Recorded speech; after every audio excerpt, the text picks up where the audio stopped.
OpenLab is working with new ways to look at problems and challenges, and they're forming new ideas and solutions in the process. And the solutions are created to the benefit of Stockholm City Council and municipality, but the concepts and the ideas that are created in these courses, they're open to everyone.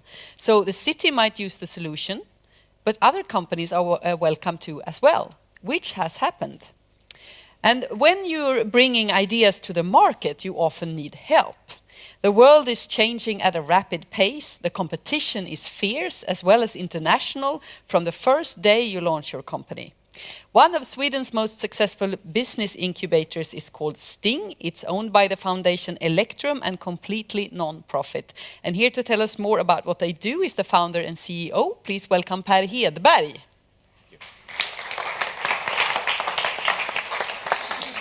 So thank you very much for inviting me here. So if many of you are working with transferring money into knowledge in the university, we are working transferring knowledge into money. So creating business out of knowledge, that is what we're working with. So I'm CEO for Stockholm Innovation and Growth. We're an ecosystem here in Stockholm helping innovators and entrepreneurs to build growth companies. And we're have a vision, we have an owner, which is the Electrum Foundation, and behind that there is the Royal Institute of Technology, the Stockholm City Council, and a couple of other important actors. We have 3 locations here in Stockholm, one in Kista, one here at campus, very closely connected to KTH, and one in downtown city at Hamngatan, which is a place called Sub 46, so 3 places where we're working from. And what we'd like to achieve is to grow big companies out of technical innovations here in Stockholm. And we've been doing that for some years now. Core of it is an incubator and a business accelerator. The incubator is usually a 12-18-month program, and the accelerator is a shorter program with 4 months, something like that. We are very selective, so we try to pick the most promising and talented innovators and entrepreneurs and give them lots of help. We screen 200-300 cases per year, and we usually admit 10, 12, 15 of those into the incubator or the accelerator. Couple of different programs, I'll come back to that. We have a business angel network also, because most of these startups need fuel to grow and to develop things, and therefore we have a business angel network. Angels here in Stockholm that are investing money into these companies, and we have a couple of other sources also. One is a company called Propel Capital, which is a Y Combinator-like structure where angels have put in lots of money, and then we put that money into all these startups in smaller sums. And we have an own in-house recruitment service, which is pretty interesting also, especially for you who perhaps come from universities and similar. Most researchers shall not be entrepreneurs. That is usually a very bad idea. But it might happen that a researcher can become a good entrepreneur, but usually not. We think it's much better that researchers become excellent researchers instead of not as good entrepreneurs. So what we think is really important to do, especially here in Sweden, is to match innovators and researchers with serial entrepreneurs and help them grow the company in that way, which is pretty difficult. It's like dating or something like that. It's very difficult, but that is an important thing to scale out more business from universities, not to try to make researchers become entrepreneurs. So we have an in-house recruitment service to do that. A little bit about our programs. We have inspirational programs, which is called Startup Program. It's not an incubator program. It's for individuals. It's for you if you think about, I have a really, I think, bright idea. You might work somewhere, you might do some research or something, and you think, I'd like to see if I could start something about this. Then you can go this program, no cost at all, evening sessions, 10, 15 cases per project. And we have that in ICT, we have one in life science, we have one coming up now in smart energy, and also one in financial technologies. Evening classes, 6 meetings, homework in between, no cost. And after that you can decide, this was a really lousy idea, or I'm totally wrong person to do this. I'm thrilled, it was a great idea. So this program is to push individuals to mature in their decision to say, go or no go. And it's totally under the radar, so many people who go this program are employed somewhere in the daytime, and their employer doesn't know about it. So we have several companies that have entered our incubator that have started in these programs, and they come to the conclusion, now I go home and quit. Then we have 2 programs which is more sort of develop. One is the incubator. Then you move into one of our 3 premises and you get a business coach from us, and we help up to 18 to 24 months. And we have also the accelerator program, which is only for internet media startups. That is located at our site in the downtown city. So this is our core activities. Then we have a couple of growth programs also. That is for companies that have come a little bit further. If you perhaps have achieved some revenue, you are 8, 10 persons, and you have come to the conclusion that we need to enter Germany or we need to enter somewhere else. And we have one specific program for med tech in that area. This is a team. All of us have been entrepreneurs or CEOs in technology companies and been doing that for quite some years. This is some of the results. We have so far worked with 124 startups. This is up until 2013, so now it's 154 actually. So 124 companies since 2002. 79 of them are active and developing. 15 are dead, truly gone. 15 are living dead or zombies. And 4 are mergers and acquisitions by large companies. When they come to us, these startups, they're usually 2 persons. That's sort of the standard size. You have formed a company, you have no product to sell, 2 persons with an idea. Now we have 863 persons working in these companies. This was 2013 actually, so we're above 1,000 now. And this is really interesting because it's from these companies that the growth will come in Sweden. The large corporates do not hire more people in Sweden any longer. It's going this way with the large corporates in Sweden in terms of employees. So the growth in employment will come from new started companies. Extremely interesting example is a company some of you might have heard about called Klarna. Yep. Klarna was started 8 years ago actually. It was called Kreditor at that time from Stockholm School of Economics. Started 8 years ago, 2 persons. Now there are more than 1,000 employees here in Stockholm. Which other company have created 1,000 new jobs in one company here in Stockholm? I don't know, but anybody else.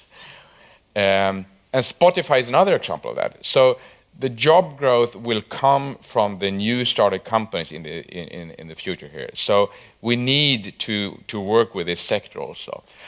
The companies that we work with now have 89 million revenue today, and they have no revenue when they come to us. So the effect in the society is interesting. If you calculate on this, the jobs and the revenue, you can calculate the VAT, the tax income for the society, etc. And we know then that the public return on investment on this activity is around 8 up to 10 times.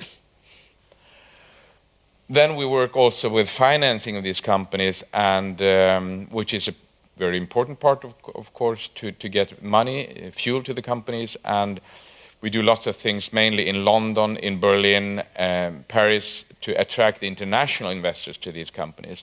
And we have attracted 256 million euro to these companies so far, mainly foreign money. First, it's usually angels in Sweden, etc., but the big money usually comes from larger actors in London or elsewhere, and from some corporates also. We have some partners. KTH is a very important partner for us. KTH is, we're sort of part of the ecosystem here in KTH, tightly linked to KTH Innovation, and the dean of KTH is on our board, and we have one of our premises are here on the campus. There's also a couple of other partners, but KTH is a really important partner for us. So, thank you. So, stay. I have some questions for you, naturally. I know that you evaluate around, was it 150, 200 projects each year? Yeah, but only 20 is accepted into the incubator program. Yeah. I mean, what are the key factors you look for? First of all, to be able to build a large company, you need to address a big problem. That's the first thing, a big problem. If you don't address a big problem, then you cannot build a big company. Then it has to be some sort of innovative solution, something that is sort of protectable in one way or another. But mainly the most important thing is that it must be a team that has the willingness and the driving forces to go through the journey. The motivational factors among the founders is the key issue. So how do you evaluate what might work and what might not work out there on the market? Because there's so much going on now. Well, today it's very much a thing that you need to test things extremely quickly. So 10 years ago you could sort of build a prototype and develop things. Now you need to develop something double quick, what is called a minimum viable product, something that can be tested with a customer. It doesn't have to be perfect, but something that can at least be tested and see if you get some traction. So we say to all of our companies, don't sit in the workshop, in the laboratory for 3 years and develop a Formula One car. Do something quick and dirty and test it with some customers and get some feedback. And then you can go home again. So more like sort of interaction with the customers very quickly.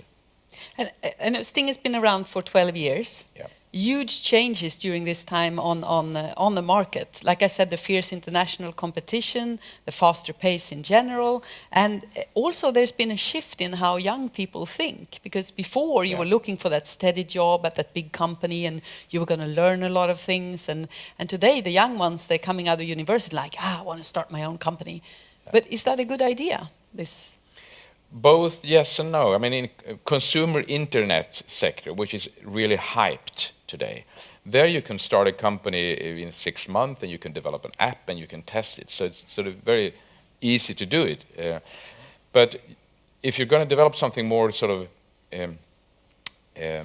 complicated, gasification technology, for instance, that is very difficult to do without some sort of business experience.